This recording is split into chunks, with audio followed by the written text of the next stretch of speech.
Hey everyone! Today we're diving into the fascinating world of ancient cultures and their explanations for natural disasters. How did our ancestors make sense of the world when the earth shook, volcanoes erupted, or floods washed away entire villages? Let's find out.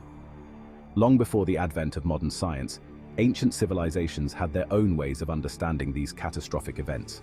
For example, the ancient Greeks believed that earthquakes were caused by Poseidon, the god of the sea and earthquakes. They thought he struck the ground with his trident in anger, causing the earth to tremble. Moving over to the Americas, the Aztecs saw these events as signs of displeasure from their gods, particularly the rain god Tlaloc when it came to floods or droughts. They believed that making human sacrifices could appease these gods and restore balance and order. In ancient China, natural disasters were often seen as heavenly signs of the emperor's lack of virtue or failures in governance.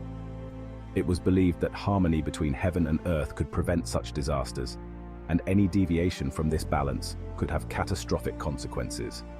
And let's not forget about the Norse mythology, where natural disasters were often linked to the battles between their gods. The violent clashes among deities like Thor and the giants were believed to manifest as storms and other natural calamities in the human world. These stories and beliefs were not just myths, but served as explanations that helped ancient people cope with the unpredictability and devastation of natural disasters. They passed these tales down through generations, creating a rich tapestry of cultural heritage that offers us insight into their worldviews and daily lives. So, which of these ancient explanations did you find most intriguing?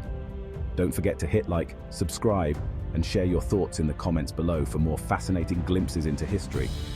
Until next time, keep exploring.